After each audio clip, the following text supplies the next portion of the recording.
I am Daniel.ca. Check it out!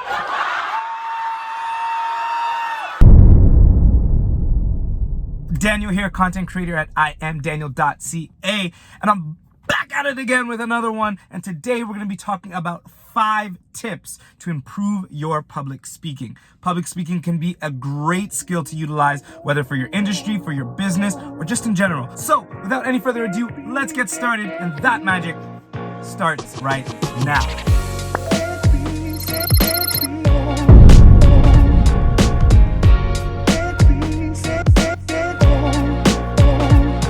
All right, so let's dive right into 5 tips on how to improve your public speaking skills. And this is gonna help you both to communicate to your customers, clients, to your staff, or to even just set yourself as an expert in your industry. So let's dive in. Number 1, earn the audience's trust.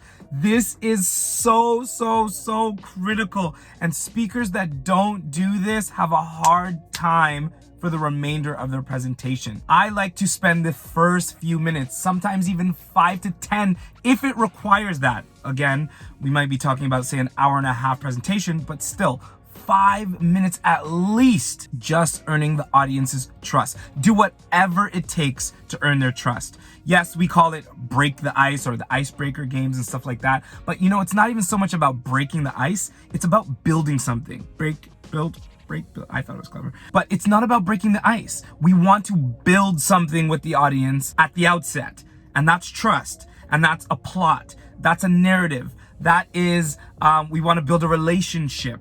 So let's focus on the first couple of minutes when you get into a speaking engagement and you address the audience, you make your introduction.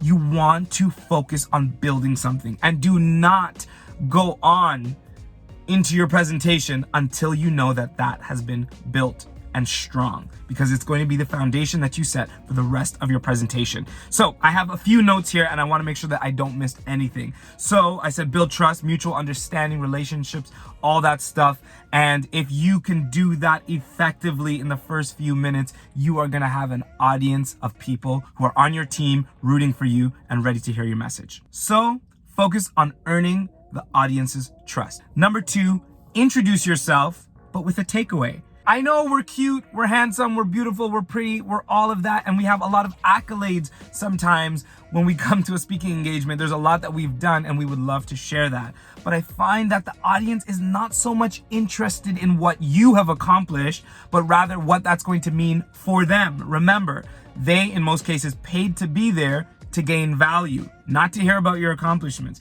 But they still want to know that they're hearing from somebody that is credible. So yes, introduce yourself. Yes, talk about some of the things you've accomplished. But there should be a takeaway to your introduction. It should somehow segue into your first point. It can reinforce that trust that you were trying to build in the first point that we said, when you want to build trust with the audience. So there's got to be something more than just, hi, I'm Daniel, I'm handsome, I'm, a GQ model, and all that stuff that you're gonna go through with the audience, whatever. But you want to make sure that you introduce yourself with a takeaway. The audience should be able to understand clearly the speaker that they have in front of them for the remainder of the presentation. They should know that they can expect humor, friendliness, firmness. Maybe you're more straightforward and serious. Maybe you're more technical and rigid. All of that needs to happen in the introduction, and that is something that they can take away. You want to offer a value proposition up front. By being here today, you can expect. By being here today, I'm going to leave you with, my intention today is, and that's how they can make that decision on whether they're going to enjoy your presentation or not. Do not leave this mysterious takeaway until the end. And that's what sometimes speakers get wrong, is that I'm going to blow you away at the end. Well, you might not get that opportunity. So you want to make sure that you're putting all of this ahead of the presentation. After you've focused on building the trust, next, you want to introduce yourself with a takeaway. Talk about the value to the audience, segue into your first topic or your first point or point of view, and demonstrate your personality as much as possible so that they know what to expect. It's like getting ready for a show that you really want to watch. You could see from the trailer, okay, this is something I might enjoy. And that's what we want to do with our introductions. All right. So that was number 2. Introduce yourself with a takeaway. Number 3, turn your facts and information into short stories. People do not want to come to a presentation just to see slide after slide of information, stats, and facts. It's great, and maybe you should put them into your presentation, tie them in somehow because they're good, they reinforce things, but that's all it is. You want to take those facts, stats, and all that data, I never really know what that is, and you want to take that and organize it into short stories. What does this data mean to me? What did it mean to you? Do you know somebody who did something better, or did you know somebody who benefited from said data point? So that's what you want to do. Is you want to take all the information and turn it into stories.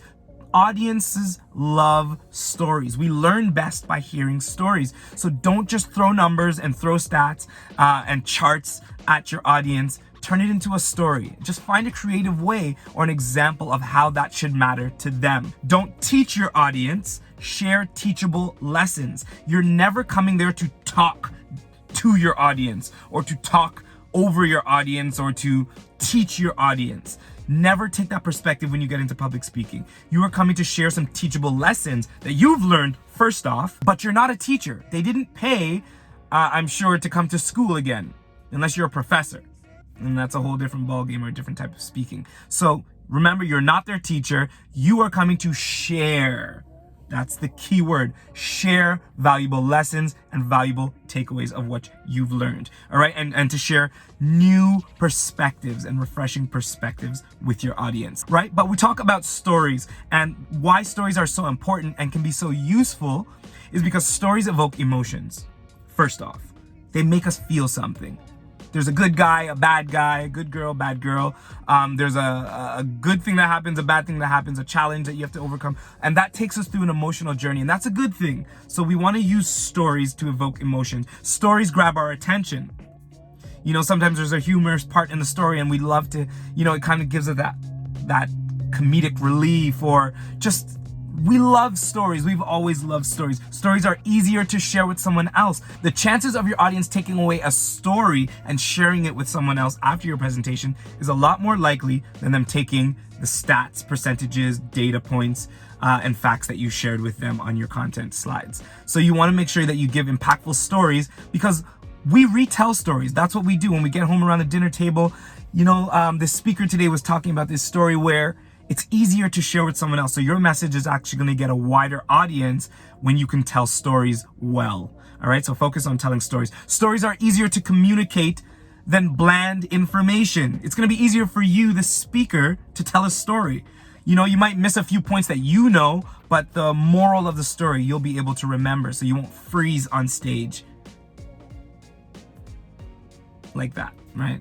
That was just hyperbole there, but and stories have a conclusion, and that's really important. You never want to take your audience up somewhere and then leave them at the top of the cliff, right? Even though that kind of would be a good thing, because you want to give them that closure. I'm taking you here, and I'm telling you this story because boom. And now there's the concluding point, and that's what you're going to hope that they'll write down or make a mental note about. And stories can do that very effectively. Remember, and I always say this, I am not a speaker. I am a storyteller that speaks. Love that. Number 4, emotional intelligence. This, my friends, my beautiful, beautiful friends, this is something that as a public speaker, first off, as a person, as a business leader, whatever, but as a public speaker, you want to build your emotional intelligence skills. And I made a lot of notes here, so you'll see me referencing my notes for this video because I don't want to miss these points.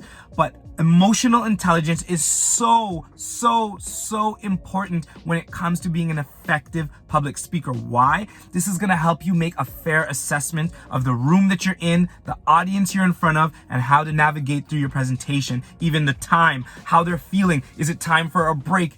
All of that comes from emotional intelligence. So let's dive into that a little bit. First, I want to talk to you about what is emotional intelligence. Maybe you've never heard that term before or would like a refreshing definition. Here's the definition. Emotional intelligence, aka EQ. It's the ability to understand, use, and manage your own emotions in positive ways to relieve stress, communicate effectively, empathize with others, overcome challenges, and diffuse conflict. All right, if you need to rewind that again, that is powerful. So emotional intelligence covers a lot, and how you can use that and how this kind of portrays to what we're talking about today is when, from the moment that you get into the building, I'm not even talking about, you're not even speaking yet. The moment you get into the building and you start seeing, maybe the organizer of the event, some of the attendees walking in, that's when your emotional intelligence starts to kick in.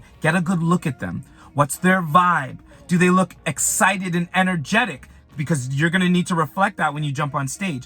Are they looking more, same thing as usual in their expectation? Okay, good. That's good information, because now you can know to give them something they didn't expect. Maybe they do this attend this conference every year and they're kind of tired of it.